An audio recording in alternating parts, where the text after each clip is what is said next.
thoughts, opinions, and general overall shade thrown on High at 9 News are those of the individual speakers and not those of High at 9 News, its audience, or its advertisers. The statements made do not constitute medical, legal, or financial advice, and for advice tailored to your specific situation, please consult with a licensed professional. Welcome to the High at 9 News Hour, where you will hear from cannabis industry experts and professionals from around the country talk about important topics while shining light on global issues and discussing cannabis as it relates to politics, regulation and reform, data and technology, science, research and medicine, family and parenting, art, celebrities and entertainment, fitness, sports, mental health and wellness, and plant-based medicines and entheogenics. Together, we are building a stronger community, fighting the stigma and creating change. With your hosts, Jason Beck and Rico Lamite, joined by special industry expert correspondents from around the country, and daily antics brought to you by Cannabis.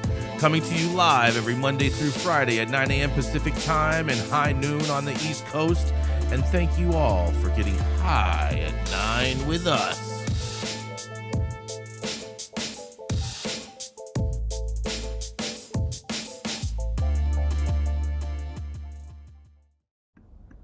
Oh, yeah. Good morning, everybody. That's right. It is Monday, March 11th, and today is National 311 Day. It's not for the band. It's for all those telecommunication workers out there. It's also National Funeral Director and Mortician Recognition Day. National, you'll love this, Mandy, National Promposal Day. National Oatmeal Nut Waffle Day. National Worship of Tools Day. And that's right, you guys, it is National Johnny Appleseed Day. Thank you for joining us and getting high at 9 with us. It's also high noon on the East Coast. And please remember to like, share, and subscribe to us on all social media platforms. You can look down below on your screen to see exactly where we live on the internet. And we are live every Monday through Friday. And today we are just on YouTube because I am driving the car today. But we are going to kick it off first with, that's right, with the dope dad himself, Mr. Rico Lamite. He's the happy cabbage specialist who has a really fancy backdrop today. That's right, it is the dope dad himself, Mr. Rico Lamite.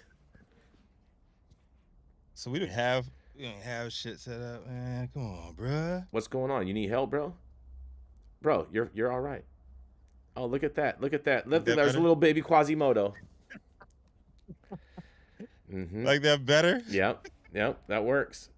I didn't know we were gonna have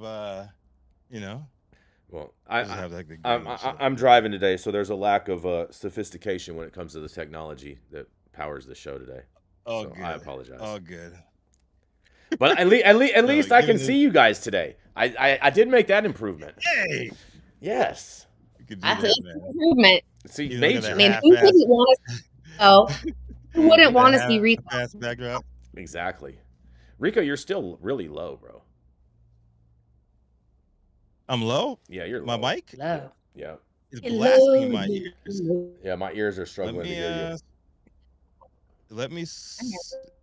You hear me? Blasting in my ears. I hear you fine, Mandy. Let me switch... All right, I'm going to switch over to regular. Hold on one second. Oh, boy, here we go. He's going to switch back to being regular, you guys. Watch out. Oh, shit. Rico? Here we go. Again, what? I'm scared of this. Is this better? I mean, you sound great to me. Go ahead, Rico. Rico. Great before, too? I don't know. We got to keep the show going, bro. We don't got time for all this. Right there. Well, you know what else ain't got time? Minnesota ain't got time. Yeah. You know what? Yeah. And because it looks like the reality of government weed was a lot closer than any of us thought, at least in Minnesota, that is. According to the Twin Cities Pioneer Press and their reporter, Nicole Key, Minnesota could become the first state in 9 years to open cannabis dispensaries that are run by cities and counties. And that's because of one line in the state's new cannabis law allowing for cities and counties to establish, own, and operate municipal cannabis stores. The law appears to be the first of its kind in the country and has prompted cities to research whether they want to open their own dispensaries.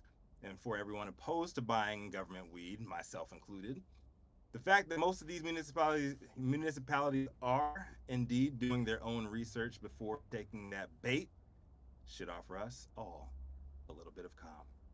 Because there's only one in America that has been successful, the city of North Bonneville in Washington State.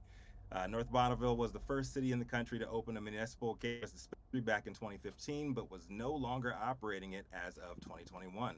The shop was called Cannabis Corner and did fairly well its first couple of years operating, but after more privately owned dispensaries opened up across the state, better locations, better product options, and knowledgeable staff, North Bonneville determined that their little shop had become more of a liability than an asset. City Council then dissolved the Public Development Authority, sold the store, and Cannabis Corner was no more. Key reported that municipal cannabis stores are of particular interest to local governments in Minnesota that don't already operate their own liquor stores. In other Minnesota cities like Edina and Isanti, stores serve as a revenue stream that helps reduce taxes for residents and businesses. Because of conflicts with federal law, the other states right. Because of conflicts with federal law, other states have shied away from adopting the state-owned liquor store model for cannabis retailers. According to the state representative Zach Stevenson um, of Coon Rapids, who helped author the legislation that legalized recreational cannabis last year, the idea of municipal cannabis stores came directly from cities and counties in Minnesota. Stevenson had this to say about the issue. When we were putting the bill together, we weren't copy pasting from other states. We were trying to come up with Minnesota specific model. And one of the things that works well for many communities across Minnesota is municipal liquor stores. They are important to a lot of cities across the state. Building that from that successful model, there were cities that had some potential interest in taking the same approach with cannabis that they would take with liquor. And we wanted to enable them to do that if they choose to do it and if that was workable. Kyle Hartnett, an assistant research manager at League of Minnesota Cities, a membership association representing over 800 cities in Minnesota. I did not know Minnesota had 800 cities, but that they are the land of 10,000 lakes. So that's definitely a league. Right? Has been fielding questions from the cities about municipal cannabis stores and said public health is a concern. And the other more obvious obstacle is that cannabis is illegal at the federal level. Here's what he had to say. This is kind of like municipal liquor, if that we can control it. We have better controls and as to how the operations are being run because we're making sure it's not going to be in the hands of minors, that kind of thing. Okay, dude. Ultimately, that's a policy decision for each city council to make, both on the revenue side and then the public health side of it. Being from Virginia, we're the only place you can legally purchase liquor for personal consumption is at a state-controlled ABC store. I am 100% against total government control of dispensaries in any state. Drawn from the case of North Bonneville, Washington, I'd hope the folks that run the municipalities, considering the government-run options, take heed to the results. Maybe it'd be good. Maybe it'd be a good starter kit for the market as they figure retail out on the private end, so folks can get access to clean meds while waiting for a more diverse product offering. But personally, I don't see any other result than eventually cratering of these businesses once they have to compete with more nimble privately owned businesses. Or like in Virginia, you're gonna have the rise of the bootleggers or the trap. Those are just my thoughts. I'm Rico Lamite, the dopest dad on the street for High 9 News. I'd love to hear from everybody else on this one. Would you be buying your government weed, Jason? I mean, yeah, this is going to be an absolute failure. Everyone out there is just going to continue to shop at the reservations. The reservations are open right now. They're going to gather all the market share. And by the time these shops even open, no one's going to even think to use them because they're already too used to going to the reservations. Facts. That's what I think. Mm-hmm. Not to mention it's going to be cheaper at the reservations too than it will be at these state-run stores. What do you think, Yarrow? Government weed. When I think of the optimal customer service experience, government run doesn't seem to come to mind ever in any country in any category. So if this is going to be the first time that actually works in the history of anything, I will applaud it. The chances that that's going to happen, I'm not holding my breath. I mean, I might hold my breath if there's some smoke inside and it's for the Emerald Cup, but aside from that, I don't see this working out so well. And I appreciate what they said about, hey, we didn't want to just cut and paste from other policy. I think when that's applied appropriately, that means we don't replicate policy missteps. When it's not applied appropriately because we're just sort of like out in our own, like, let's just do something different. I'm not sure that that's using sound lessons learned from other markets to do something different. I think they're just going to fall on their face. And unfortunately, we'll probably be here to say we told you so. You know what I really wonder, since it's going to be a state-run program. I wonder if in the state of Minnesota you'll be able to buy cannabis with like WIC and your food stamps and stuff like that, since it's a government-run program. Yeah, I was just going to ask that, and I don't know how much truth there is to this. I could be way off, but my understanding that when you're on some kind of government assistance, that at some point that money does come back to the government. Like it comes through some other element of money that you might earn. And I'm just wondering, if they try to cover this by the government, like, do we ultimately pay for it anyway? And also, it's government weed. I mean, they've had patents on this plant for like how long, and they never really managed to do anything with it. And now they're just going to have this great plan to distribute it to all of us. Mm-hmm. Yeah, I think this sounds super sus. Keep your eye on those MSOs that are really pushing for Schedule 3, though. Keep your eye on them. Oh, right. We do. I think the only positive that may even, a semblance of positivity that could come out of this is if they have like a PX model, like the post exchange on actual government bases, where you don't pay taxes on anything and everything is way cheaper, and you actually get brand name shit, and it won't be like produced by the government. But I don't see this happening. It's like kind of like a duty free. Yeah. Happening at all. It's one big failing catastrophe. Yeah, maybe they can get clean meds to people before the actual market gets running in 2025. Maybe that's a positive. Maybe they just want to be a beverage state, Rico. You think about that? They just want to be a beverage state. They love their beer, man. They love their beer, and for the millionth time, it saved their craft cannabis industry, dude. Drinkables saved their craft. So are we gonna say? Jason. Are we gonna say that Minnesotians are the thirstiest? I don't know. G. Golly gosh darn, don't you know? Oh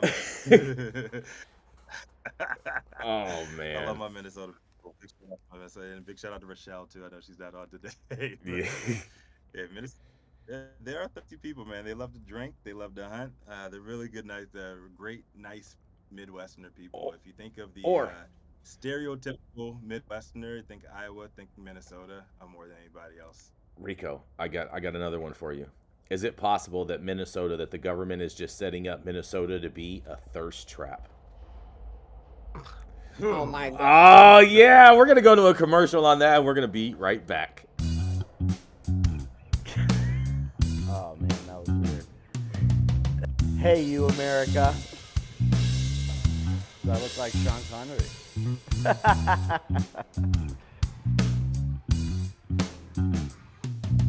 Good morning, America. Saman Razani coming to you live from sunny Los Angeles, California, with the one and only highest host, Mr. Jason Beck, smoking on the best weed in the world. Did you know that we have an audio-only version of our podcast? You can find it on Apple, Google, Amazon, iHeartRadio, and Spotify. No excuses in 2024. If you haven't checked us out, check it out now. And also, check out what the Prophet's doing in 2024. I don't know. I'm not buying any of that stuff that you're talking about, Rico, but nonetheless, it's all God damn crazy. it, I'm gonna yell then. Yeah, there we go. Let me know when we're back on. We're back. All we're right. Back. Yes. Now, he's known for smoking the best weed in the world and for once being the longest continuously operating retail game, but I gotta say, High at 9 News' head honcho Jason Beck's been dropping more pounds than Fresh Drop Fridays. Looking good, boss man. Oh, yeah. What you got today? Man, Rico, I'll tell you what, bro. I got this story today, and I found this story specifically for you today. It's about your favorite state in the nation. That's right, Virginia. Virginia GOP two governor. down, What's that? Yep. Is it 2 up, 2 down? Oh, you're talking about THCV. Is that it? THCV? Sure. Virginia GOP governor vetoes marijuana parental rights bill that passed the legislature with bipartisan support, you guys. Virginia Governor Glenn Youngkin vetoed a bill on Friday that would have prevented the state from using marijuana alone as evidence of child abuse or neglect, dealing a setback to advocates who've spent years working to enact reform. Youngkin had until midnight Friday to sign the bill HB 833, veto it, or let it take effect without his signature. He also could have sent it back to lawmakers with a request for amendments. Around 8 p.m., his office announced that he'd vetoed the bill, and it was among action he took on 84 bills, 64 of which he signed, 8 of which he vetoed, and 12 of which he sent back with amendments. In quotes, the proposed legislation aiming to address a non-existent program has potential consequences that may expose children to harm, Youngkin wrote in a veto message about the cannabis parental rights bill. In quotes, Child Protective Services, CPS, referrals rarely, if ever, involve screening solely based on parents' legal use of controlled substances of marijuana, he added. Instead, cases typically encompass additional risk factors like impaired supervision, access to drugs or drug paraphernalia, or a parent's inability to meet the child's basic needs.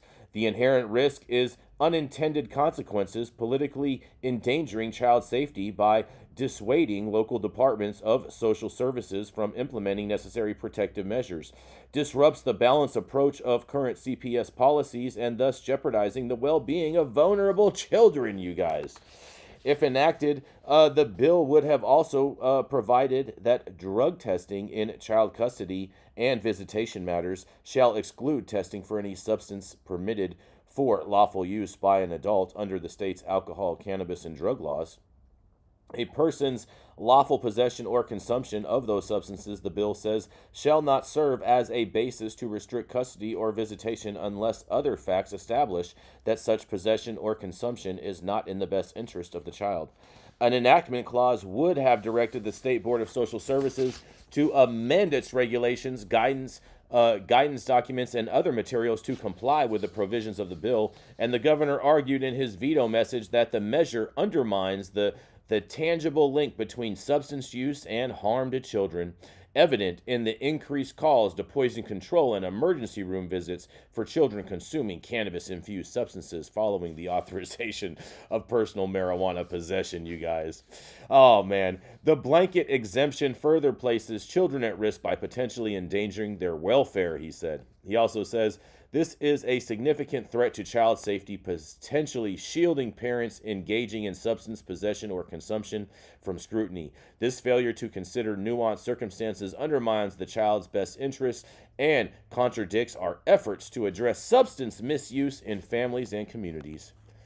On its path to the governor's desk, the legislation, I'm going to skip all that. The House was more divided, with Democrats generally in favor, though the proposal gained some Republican votes as well. The bill now returns to the legislature, where 2/3 of both houses will have to approve it in order to override Youngkin's veto. The companion Senate version of the measure also passed the legislature this session, has not yet been transmitted to the governor's desk, and advocates said Youngkin's veto came as a blow after all the effort they put into crafting the bill and getting it through the legislature, including incorporating feedback from the Senate lawmakers and the governor's office itself. In quotes, disappointed doesn't describe how it feels for the veto to come down after 2 years of pushing this proposal, Chelsea Higgs Wise, executive director for the group Marijuana Justice, told Marijuana Moment. In quote, she says, we will not stop working to peel back the layers of family policing through outdated marijuana laws. On behalf of the Commonwealth, we apologize to the families that will feel the impact while this administration waits another year to align family policy with current decriminalization. She added that organizers will be back next year and every year until we get it right. J.M. Pendini, Normal's development director and executive director for Virginia, Normal, pushed back against Youngkin's assertion that the bill seeks to solve a non-existent problem. In quotes, they says, our office has received numerous calls and emails for parents who have lost custody or visitation of their children due solely to their lawful use of medical cannabis. Not from CPS intervention, but during custody battles, Pendini told Marijuana Moment. This bill would have made clear to the courts that lawful and responsible cannabis use is not sufficient reason to deny custody or visitation. This bill is necessary and was introduced to address actual harm being done to Virginia parents and children. To those families torn apart, we will continue fighting for you, he says. The legislature, this kind of just goes on. Now, this is basically the synopsis of it, you guys. And so I want to know what y'all have to say about this. This is Jason Beck for the High at 9 News. And man, we got 3 parents on the stage, and I can't wait to hear what you guys have to say about this. What do you got? Y'all know what I got to say. Yeah. This is Glenn Youngkin from Virginia, your homeboy, Jason, Mr. Tech Vest himself, Mr. Patagonia, Loudoun County himself, and he's trash from the beginning. It's always going to be Save the Children. He ran Save the Children BS at the and that's how he beat his predecessor. It didn't help his predecessor called blackface from back in the day too. But this is that same Save the Children bullshit game that your people run. Jason, Save the children. And marijuana mania over and over and over again. I really, every time I hear these stories, I actually get a little bit mad at myself because I really feel like we as a news channel should be creating a file of all of the reports that we get from all around the globe about how this in fact is some bullshit. And every time one of these kind of, I don't even want to call them legislative influencers, I would just, I don't even. LIs. We should probably just take all of those links and go ahead and drop it in his fucking inbox. Because this guy is full of shit. And then we should go put it on the news that we did send him all of this information and tag his ass all day long so that everybody else knows that he has been given this information and continues to lie. We really need to be calling people in public forums that they've been given the information and are choosing to deny science. That's how you really put people on blast. Not who they're sleeping with or whatever. Who cares? But what are you not doing at work that we're paying you for? Let's talk about that. What do you think, Yarrow? They ain't doing a damn thing. He's doing the contrary. He's spreading lies. Spreading misinformation. I mean, here's what I think. I think that CPS has blood on its hands, not because the caseworkers don't care about child safety, not because the people who got their masters of public health and went to work there were motivated by money, but because CPS has been a knowing and active participant in prohibition and taking kids away from families because of cannabis. And this is something that works against cannabis defendants because last I checked, most parents really, really love their children. And so we've seen that in our own history. The last time we were justice involved, they took the children away and they come on a Friday morning so that you can't get your children back the very next day. And they take these kids, and CPS took the kids because, ready for this one, because there was locked barn and there was cannabis growing in a locked barn. And so they took the kids to CPS, not because there was any cannabis in the house, not because the kid had access to any of it, but because it was on the same property. And that was the flimsy construct that was used to weaponize CPS against cannabis operators. And so when we look at these rules that are being proposed, first of all, they're only normalizing and right-sizing how we're interacting with the legal product. And secondly, we have like a lot of way to go to undo the way in which these otherwise well-intended government institutions were used against cannabis operators. And so this notion that this is for the children's safety, let's just take that and unpack it for a second. He had 85 bills ish, 84, 85 bills ish. Out of that, he only vetoed 10%. He had about 5 options: veto it, send back for amendments, add his own 2 cents to it, or not sign and let it pass without his signature. To wait until 8 p.m. Okay, 8 p.m. you should be having dinner, watching Netflix. Take a break, bro. To wait until 8 p.m., right? You need to be pistol whipped. I'm just looking at Mandy's screen. Oh, boy. To wait until 8 p.m. To wait until 8 p.m. New rules implemented. I don't know anybody here, but it's good. and to wait until 8 p.m. to veto it, to me, wouldn't be the way somebody it would be trying to get something accomplished, right? Like, that just doesn't check out. If you don't like a bill, shoot it back and say, here's what I need changed on that. All of us understand project management. If you don't like something, you get it to where you like it, so you like what you've got. You don't wait until 8 p.m. and go, wah, wah, wah, and you hear like the clown whistles in the background. So I just think this whole thing is really, unfortunately, a good example of the lack of progress and the explanations that we've heard just over and over and over again about how it's for the children just doesn't resonate for me. I think it's more BS, and it's unfortunate. It's avoidable. And if you do have bipartisan support from the legislative branch, which is not easy to come by, I would hope that most governors recognize the power of that, understand that their job is to just get out of the way and allow some progress. Well, and also I just go ahead, Mandy. I just want to float this out there that I was once a social worker right out of my bachelor's degree, and I was a fresh 22-year-old girl. Okay, I was a girl chicken then, still, very much so. And so when I came to my very first adult job, right, and I get trained on what those expectations are and what the belief system is in the county that I'm working for around cannabis, you get indoctrinated. Right? You get told that this is what your job is, this is why we do this is how we do this. And so I just want to float it out there that if you are a social worker, if you are a doctor, if you are whoever you are out there in your scope of work, a teacher, whomever,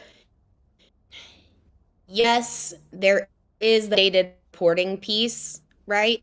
But plants do not injure children, okay? And I really just Poison ivy does. Social workers.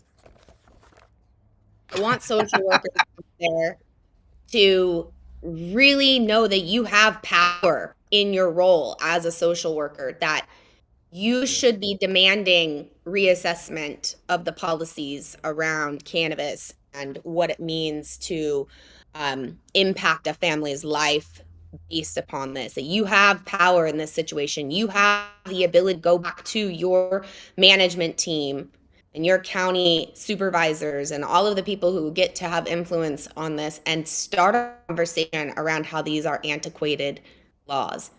As a social worker for a county, you don't necessarily, not everybody usually has like a clinical social work license. They can't pull your degree from you. Okay?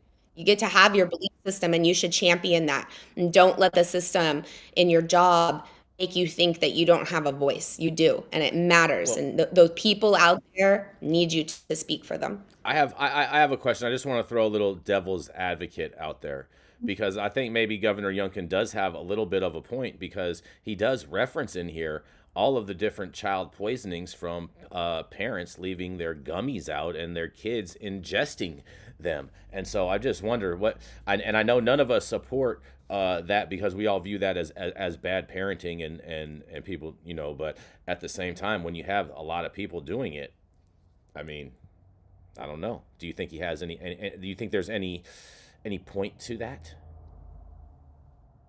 Listen, I'm not saying that kids don't accidentally ingest cannabis, because there are some products that do look like they're for kids. And let's be honest, a gummy, I don't care what packaging it's in, once a kid sees it, it just like candy. Okay. I'm not going to do that. I'm not going to pretend that that isn't happening. And so you're advocating I'm not to even ban going gummies for children. I'm not advocating for that at all. I'm just saying, this isn't, if your kid ingests this, it's not going to aim low harm as like prescription medications could. This is going to make them feel high. They're probably not going to feel great for a few hours. You give them some water and put them to bed. Like, you can sleep this one off.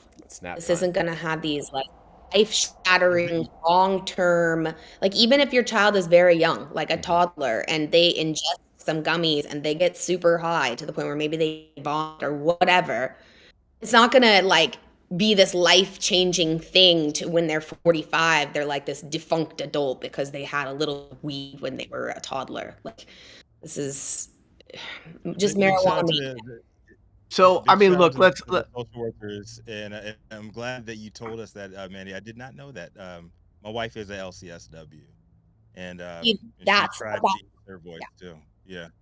So, look, the governor has a real point. It's just that the real point is being used to make a non-point. The real point is edibles are absolutely a huge risk to minors because it's the first time that marijuana can be consumed in a way that is avoid some of the other reasons why kids wouldn't take it, either smoke or taste or, you know, form factor being difficult for delivery. So yeah, that's a real point.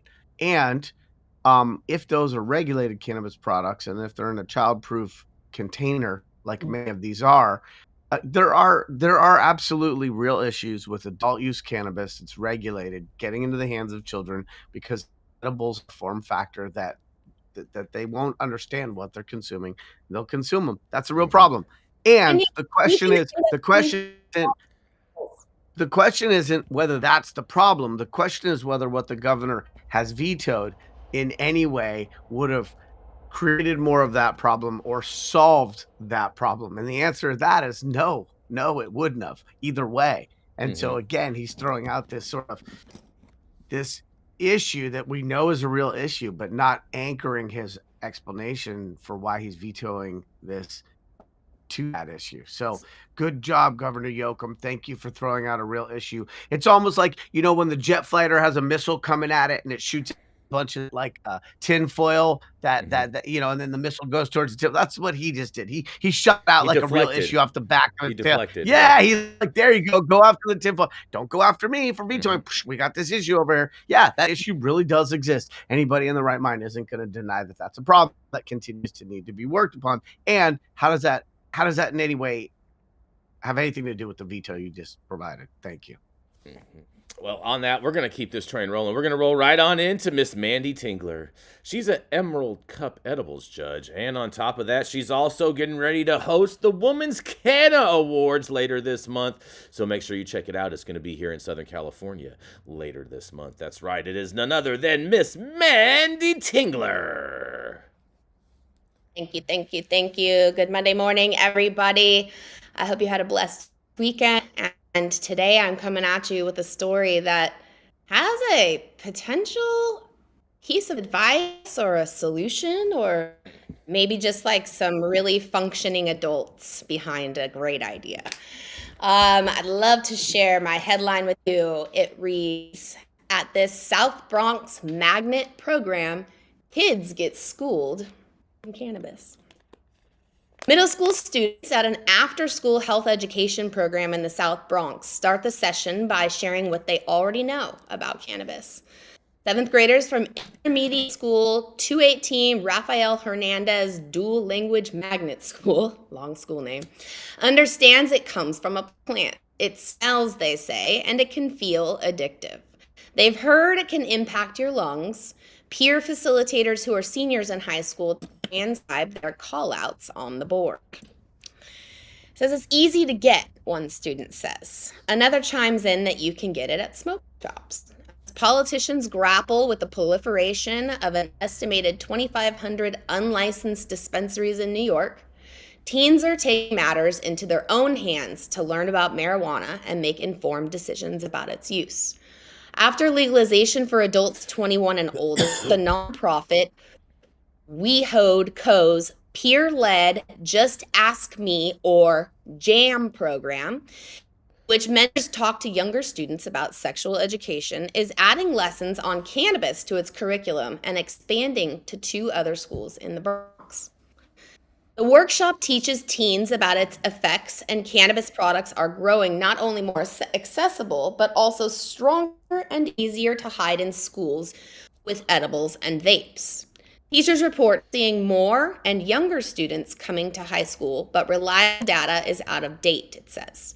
In 2021, 12% of city public high school students reported using marijuana in the last 30 days, according to the CDC's Youth Risk Behavior Survey, compared with 18% before the pandemic.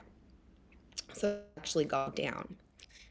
At the after-school program, 7th graders are told that there is no safe amount of cannabis for their age group, and not everyone smokes weed regularly. Products can vary in strength and are more potent than ever and may contain hazardous chemicals. A qualified adult coordinator interjects as needed. Students can ask questions anonymously by jotting them down on a note card for the next session. The group learns the science behind drugs, such as a difference between CBD and THC, which creates the high feeling, and that heavy use can interfere with dopamine production and cause addiction. Weed can make you feel sick from the spins to vomiting, the high school seniors say, and edibles may not kick in right away. School safety agents have confiscated marijuana 312 times since the start of the school year, police data show. Last year, incidents reached double that by the summer. It's a problem that weed hose president David Russell could smell from a mile away. Nice pun. I thought this sounds good, Russell said of legalization, including New York's priority for retail licenses, people with marijuana-related criminal history. But my concern, he continued, is, of course, everybody's favorite question, what are we doing to educate kids? Russell is not one for pearl clutching. He knows weed has long been accessible on the corner at some bodegas in the Bronx. But with legalization, he predicted enforcement would drop and more people could get away with selling to minors. Education, he said, is not keeping pace with legal pot shops' attempts to market to teens, who know which stores will overlook their age. We're not scrambling, Russell said. We knew this. What is new, how decorative and aggressive they are seen in their presentation. You can go get a Dylan's Candy looking storefront anywhere. After calling New York's cannabis rollout a disaster, Governor Hochul is negotiating a budget with state lawmakers this year that would bolster the power of the state's cannabis office and give city law enforcement the authority to padlock the doors of illegal shops. A focus on teen cannabis use is baked into the law.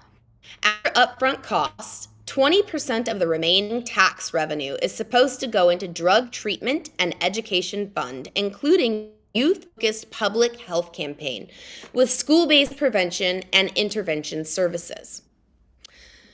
Says more than a year after the city's first legal dispensary opened near Astor Place, the Bronx is home to only one brick-and-mortar shop, but unlicensed stores pockmark the streets with their which the peer mentors worry could leave young kids with the impression that its use is widespread. I see one of these on every corner, Jacqueline Ventura de la Cruz said, a senior. She says, it cannot be that serious if it's in the face like that. Peer mentors at JAM who are paid for their work go through trainings over school breaks. They receive lesson plans beforehand, and after each session, they conduct a debrief. The older students, too, often learn from the curriculum, which also covers topics such as puberty, conception, and healthy relationships.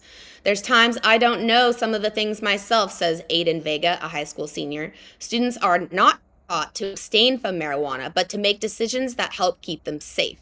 The facilitators hope that the 7th graders understand that just because it's legal, it's not without potential downsides, particularly for their age group. I don't think it's trying to stop them from doing it, says Jacqueline. People are going to gravitate toward it anyway. Whatever we teach these kids, she says, it's just so that they can make an informed decision. And you guys, I don't know about you, but I have goosebumps on this one. Way to go, kids in the Bronx. Thank you, adults. Support them. And I can't wait to hear what the rest of you guys have to say. Audience, my phone's been blowing up. I can't wait to even say it. Oh, man. I mean, I think this is a good thing. I feel like it is, because anytime you're educating these kids in regards to this and teaching them, so then that way they can make educated decisions, I think that is better.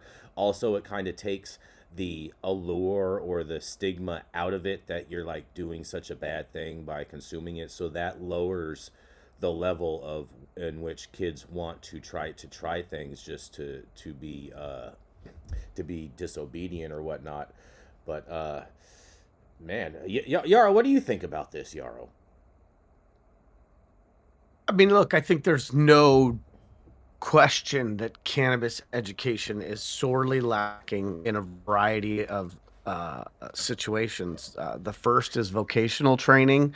The second is medical training for doctors, and the third certainly could easily be argued that it is training in schools, so that kids understand why this is an age restricted product, and why the music and culture that they're signing up for and ascribing to does include glorification of things that are age restricted for a reason, and should remain age restricted, and that as we adopt what our older peers or role models are doing, that we need to understand what the risks are, and why age restriction it needs to be emphasized. I also 100% agree with you that by bringing this type of education into a school setting, not only are we destigmatizing cannabis, but we're making it not cool, because it's just another thing you're learning about. And so that's why I think that parents that are willing to be open with their consumption in front of their children are probably making it less likely that their kids are going to consume cannabis, not the other way around, because they're like, oh God, mom and dad do it. It's clearly not cutting edge. So I love this. I also think that it's important to understand where the funding sources are coming from. If you tell me you want to tax the fledgling industry so you can create moderately effective education programs, I would say that's a miss. And then it's also about the content and who's teaching it and how it's being integrated into the teachings and content that these kids are receiving around the awareness of the other threats out there for them, not just street drugs, not just fentanyl, but also nicotine delivery systems that do not include tobacco or smoke. And so, you see these kids now getting into what's called Zins, which is these crystalline nicotine in a little pouch that they put in their mouth as if it was chew. And so there are real risks out there to kids. And anytime schools can help bring some awareness, some ecosystem understanding to these kids to make their choices, I'm not ever going to be mad at that. Yeah. Yeah. We have to, especially at the high school level, we have to start treating them and talking to them like we would talk to adults. And I think it's really fantastic that these kids wanted to get together and have conversations to teach each other. I think it's like incredibly commendable that the school after school program made themselves accessible to receive that message from those kids, and I hope that other school districts will follow suit. I think this is awesome. And Willie in the chat, Vermont Alternatives, he says, my buddy told me they had to take the stall doors off the boys' bathroom at his kid's school because of vaping. Now, first of all, I'm hearing that a lot. Now, first of all, I just think that's totally illegal, because I think that's an invasion of privacy while someone is trying to utilize the restroom. That just makes absolutely no sense to me. But I mean, It's happening though. I believe it's. I believe it's I believe happening. it did. It happened. Well, too. Just down here, down the street, they did the same thing because they're having such issues with kids getting high in the bathroom. Took the doors off. Man, Yarrow, back when I used to go to school, there was like kids just like would go into the bathroom to smoke cigarettes. You know what I mean? Like, and now, Yeah, I mean, look, the threat factor kids has gotten wider and deeper. There are more things that you could choose to do at that age that are probably going to get you in trouble or not be healthy for you. And there are greater access points. And so, I remember just trying to get somebody to cop some alcohol for us when we were under 21 was like this huge accomplishment. Like you thought you had like traveled across half of the United States like a frontiersman. You're like, yeah, somebody bought us a bottle of vodka. Yeah.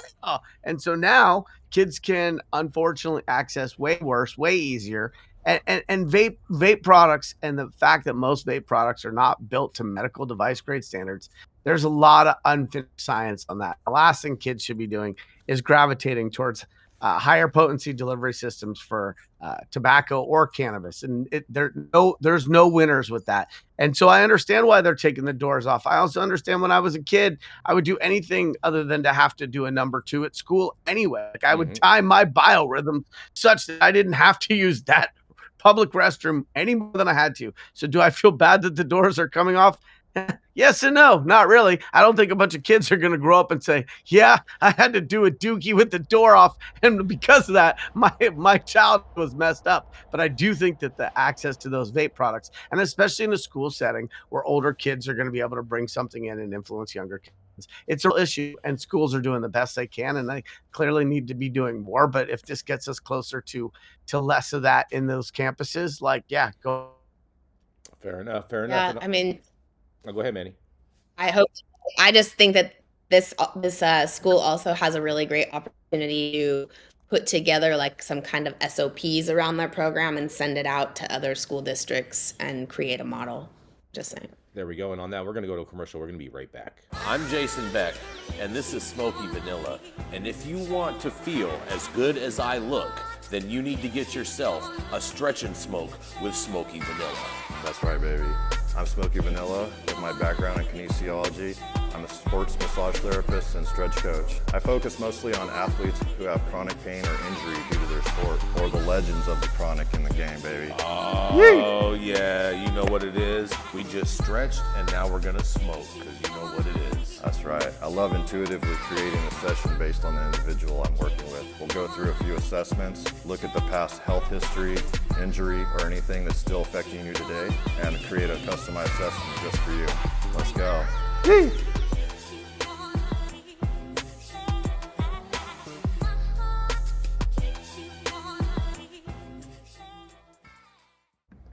Oh, yeah, stop whatever you're doing. Make sure you hit that like button. I know we'll appreciate it, you'll appreciate it, and YouTube appreciates it. Also, make sure you subscribe to the channel if you're not subscribed already. And all of the articles that we cover on today's show, you can read directly on our website at www.highat9news.com. The Control Tower from Highly Educated has perfected the dab. Utilizing the concept of thin film evaporation, you can waste none of it and taste all of it. The micro texture of the SE pillar increases nucleation at elevated temperatures. And with the tower propelling at 2,600 RPMs, it's certainly the most efficient dab experience to date. The Control Tower from Highly Educated. Oh, yeah, and we're back, and we're going to roll right on into the Sebastopol sage himself. He does real estate, because there's money in there. He does cannabis just because he likes the smell of it. And every once in a while, he'll do some cannabis real estate because there's actually money on the table then. That's right, it's none other than Mr. Yarrow Kubrin. Good morning, High at Night viewers. This is Monday, March 11th. Jason, Mandy, awesome to be here with you this morning. And article today takes us to the world of manatees. Yeah, So love me some manatees. That's right. To where the Key Largo is kicking. So my article today is from Florida today, and it's about their amazing governor, Ron D. All right. So this is by Tyler Vasquez from Florida Today, published hot off the press this morning. DeSantis said Florida will have a big problem with weed smell if marijuana law passes. DeSantis voiced concerns around the smell of marijuana smoke becoming prevalent in public places if the measure passes.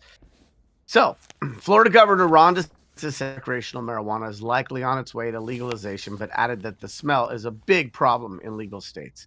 As the Florida Supreme Court considers allowing recreational marijuana legalization measure to appear on the November ballot, DeSantis said his opposition to the ballot's initiative's language, saying that it was too broad and didn't allow for time, place, and manner restrictions. The Florida Supreme Court has until April 1st to issue a decision that would allow recreational weed legalization to go on the November ballot for a referendum. Here is what we know. What did Governor Ron DeSantis say about legal marijuana in Florida?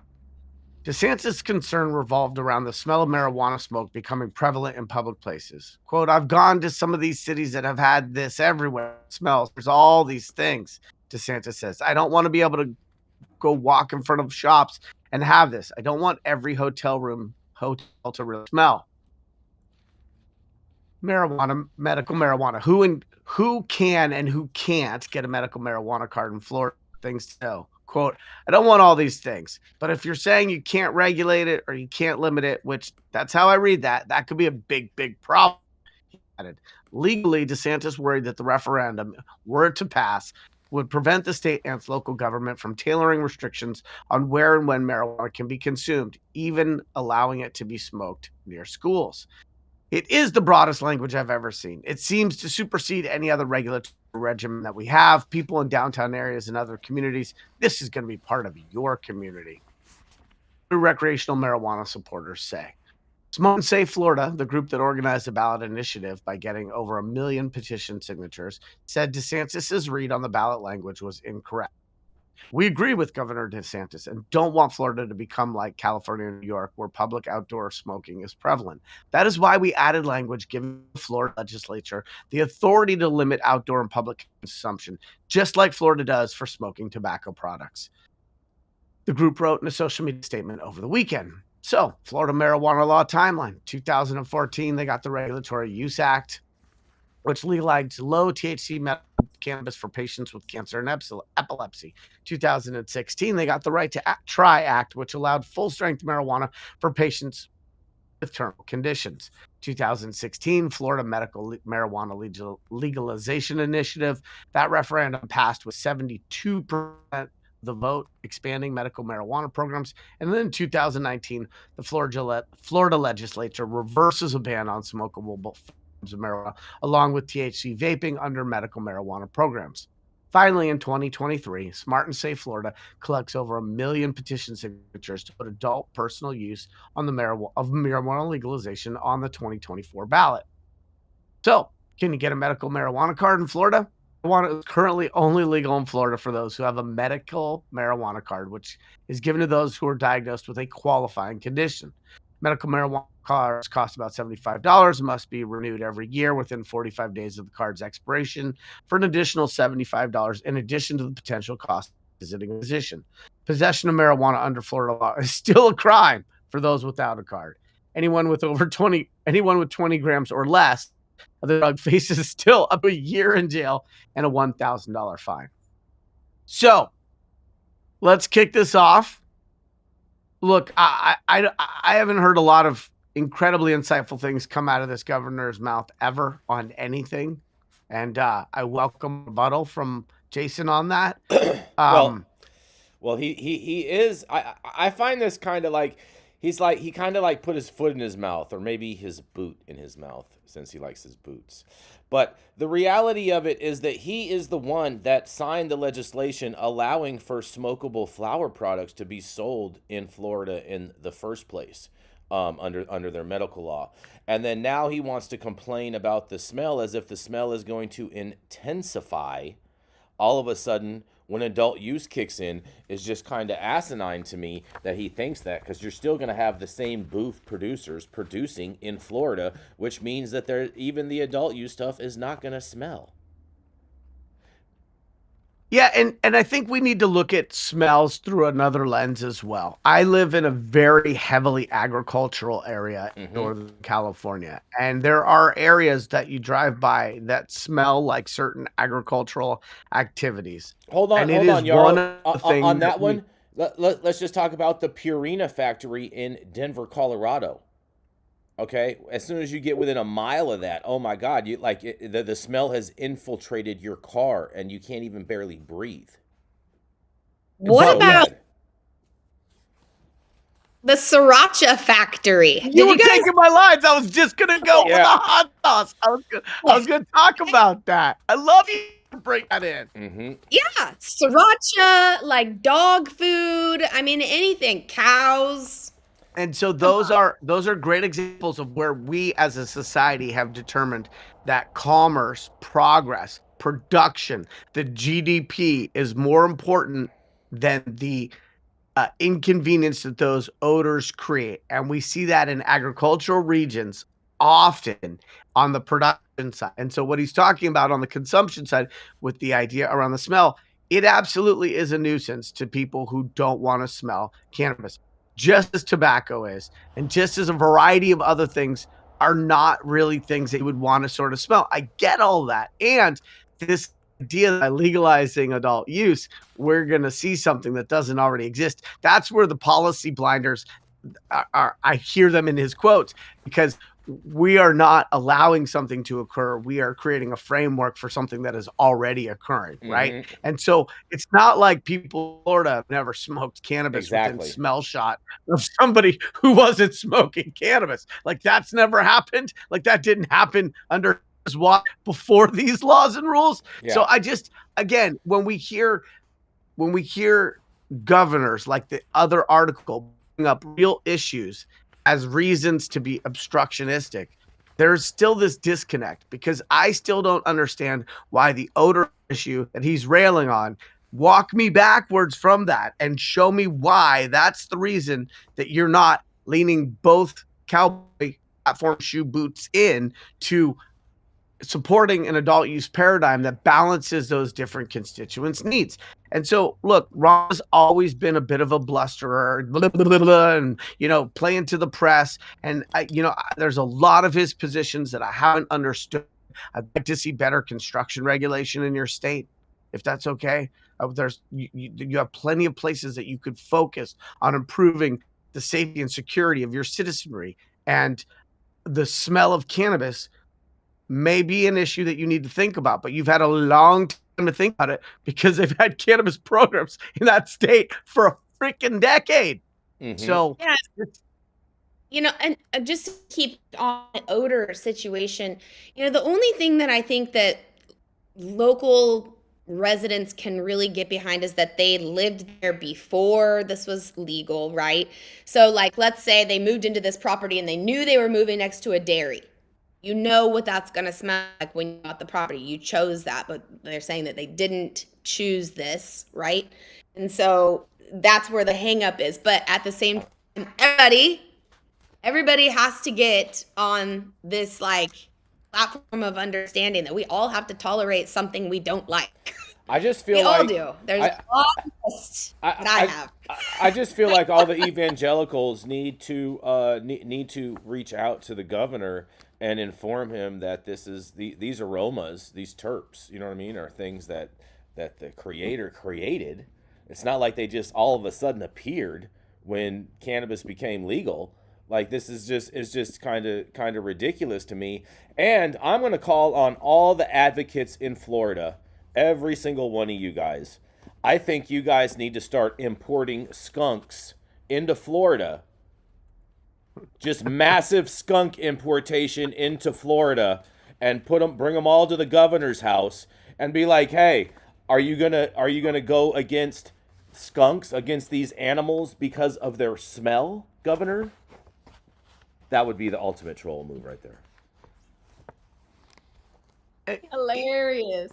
I mean, can somebody walk me back through all of the highlights for this governor's career remind me? He's been a good governor. I'm sure we could cover all of those during a commercial break. That's how much there is. Speaking of commercial breaks, we're going to go to a commercial and we're going to be right back.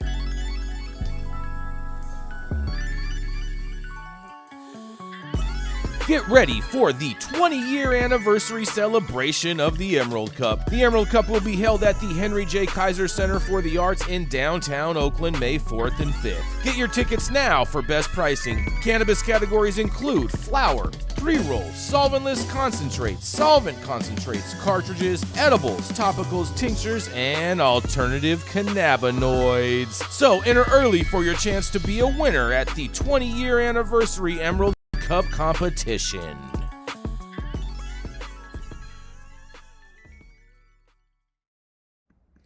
All right, and we're back, you guys. I got two quick stories for you, and we'll get out of here pretty quick.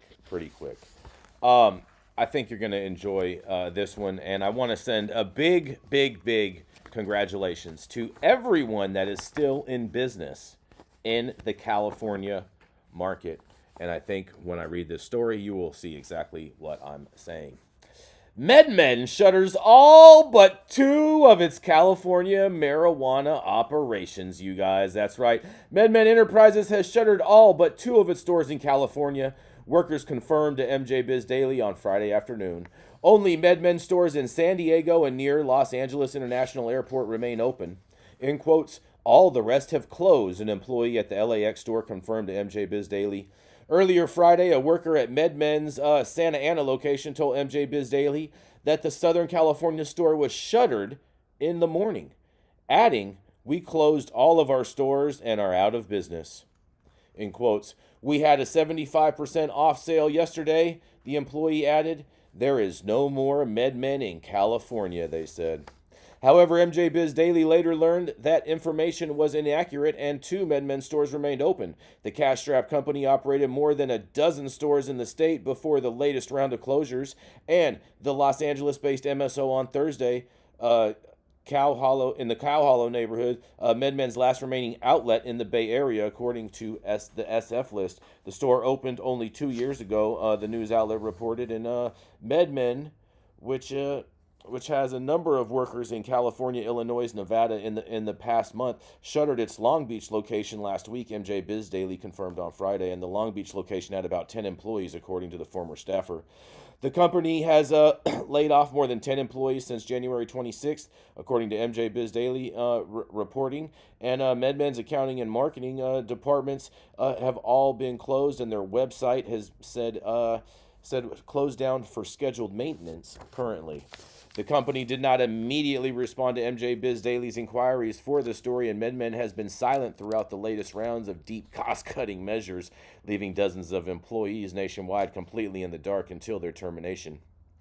Well, you guys, congratulations to all you operators. You guys outran the unicorn, the $1 billion valuation that was supposed to be the cannabis superstar, and now is actually accounting for a loss of over 1% of all the entire stores in the entire California market. What do you guys have to say about this?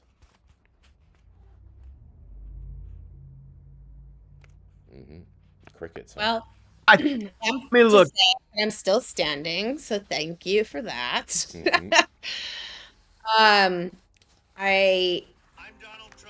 It's hard to be first at something that's brand new. I mean, MedMen really tried in the very beginning. They really tried to corporatize. They tried to raise money. They did a really good job at that, but I'm not sure if they really tried.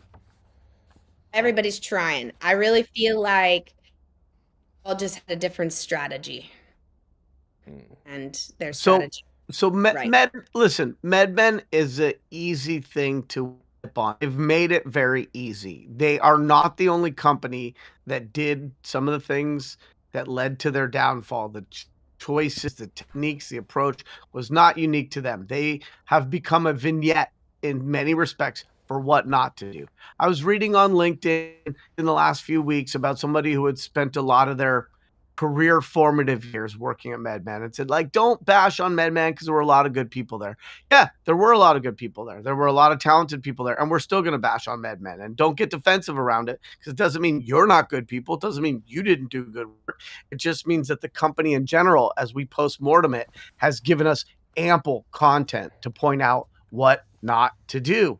And so MedMen closing is both indicative of California, but also not indicative of California. In many respects, this is the end of a chapter, the era of Cannabis 2.0, where Canadian raises and quarterly report seem to be relevant to whether a company was healthy, profitable, or going to be exciting. And the other part of it is it's not news, because to Mandy's point and Jason's point, there have been lean and mean California operators who are making it through, or doing their best to make it through, incredibly turbulent and choppy waters. MedMen never happened to be that company. And so this article could have came this year, last year, the year before. Its content would still be the same in my mind, which is that top-heavy companies that raise too much money are not likely going to be able to make it through the tough market correction. Mm-hmm. Very true. Very, very, very true. I mean, I just want to say congratulations to all the California companies that are still in operation, because we all went up against that, and a lot of us aren't here, but a lot of us still are here. So congratulations to them, and we'll see what happens with these last two MedMen stores too. I imagine that they will ultimately close, but we will see. Time will tell, and we will definitely follow along here. And my last story of the day, you guys, I know we're a little over time. You know, Florida had a big ordeal with this ban of Delta 8. And it seems like in THCA products and all this stuff. And it seems like other states are catching on because it was contagious, because now Massachusetts officials eye regulation of THC-infused hemp products sold in liquor stores and smoke shops. At a legislative hearing on Tuesday, Senator Michael Moore, Democrat from Millbury, asked the Commission of the State Department of Agriculture and Resources what she was doing about the spread of these unregulated products. The Commissioner, Ashley Randall, said her agency is aware of the problem and working with the Department of Public Health to put out new guidance next month on how these products should be treated. That was a big step forward. The products are technically illegal in Massachusetts, but neither the Agriculture Department, which regulates hemp, nor the Department of Public Health, which regulates food products, has stepped up with any enforcement. The agencies have left that job to under-resourced local boards of health, which have taken no action, they say. Moore said the current situation isn't working, and this is a product that people are going to be consuming. While I say people, this could be adults, it could be minors, he said. I think we need to have some review just to determine what's safe, they say. If the two agencies can't come to an agreement on who is taking the lead on the hemp issue, Moore said the legislature should step in. Senator Joanne Cromford, Democrat, and Republican Representative Paul Schmid, also a Democrat, the Senate Vice Chair and the House Chair of the Legislature's Agricultural Committee, are moving in that direction. They are scheduling an oversight hearing for June on the hemp products, most of which are coming in from out of state. In quotes, in moments like these, we step back and we say, okay, let's get the experts in the room and ask hard questions together and really look at a body of evidence to help us understand the best way forward, said Comerford. Moore said he thinks it would make sense to remove hemp from the oversight of the Department of Agriculture's resources and give that job to the Cannabis Control Commission, which has oversight over marijuana products containing THC. And in quotes, I do think that the hemp product is so closely related to cannabis that it would probably benefit us and the consumers if we had the Cannabis Control Commission somehow involved in the regulation of this, he said. Intoxicating hemp products, which contain the same active ingredient that exists in cannabis, are regularly very regulated very differently than marijuana products. And yada yada yada. That just goes on, and they just keep on going on about this. But it looks like there's going to be some rocky roads coming up in Massachusetts that are similar to what just happened in Florida. Man, oh man, oh man, what do y'all have to say about this? I mean, it makes sense. It's one plant. It should be regulated by the same department. I don't understand why two different departments have to be involved in this, and especially one that's not really super interested in it. I just feel like the cannabis bureaus or whatnot should be in charge of regulating all intoxicating products, and then just let the Department of Agriculture deal with everything else. I mean, the whole plant needs to be regulated by one department. How could you split it up? I don't think you can. Well, because there's so many diverse products. Cannabis makes so many different things that it kind of requires a multi-agency type of oversight. Yeah, I agree, Jason. If we're talking about hempcrete for building materials, I don't know that I want the same regulation. Yeah, I don't want the GCC dealing with hempcrete as I do for.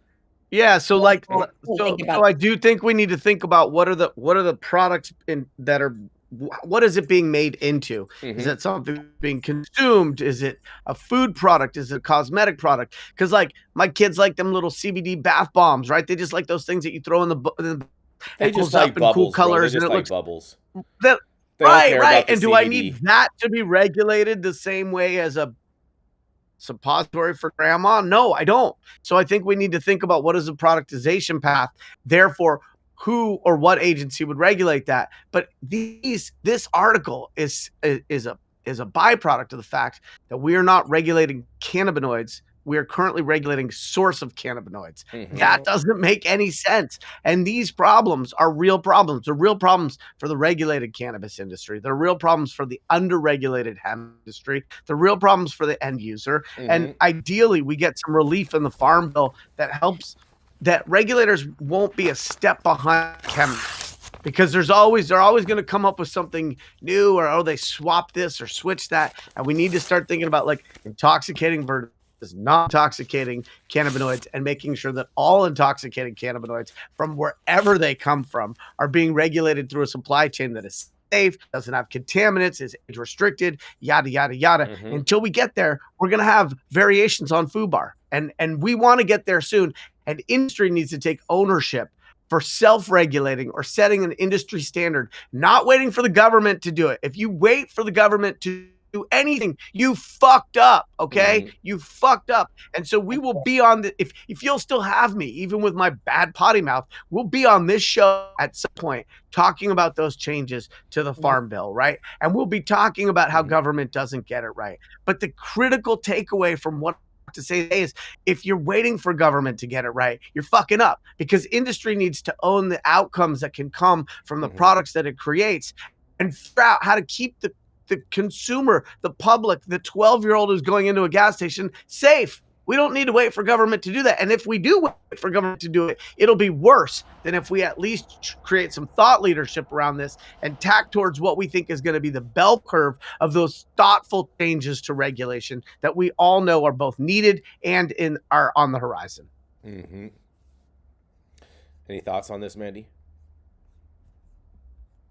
I mean, I pretty much said what I was thinking already. I do definitely appreciate and insist even on the portion of the article that discussed how it's important to have stakeholders at the table. There's far too many decisions made on behalf of our industry that don't involve people in our industry, and that is always going to be a recipe for disaster. So true. Very, very true. Man, I just can't wait to watch the whole big shit show going on. It's going to be fun to watch. We're watching it right now. Yes. Every day we're living. That's right. We're living it. That's right. Well, thank you all for joining us and getting high at 9 with us every Monday through Friday at 9 a.m. Pacific and high noon on the East Coast. Big thank you to our audience and supporters for tuning in daily and listening to the insanity that is the developing cannabis industry. Thank you, Mandy. Thank you, Yarrow, for coming in, being on with us today. And thank you all for tuning in at home or wherever you are. We appreciate your time.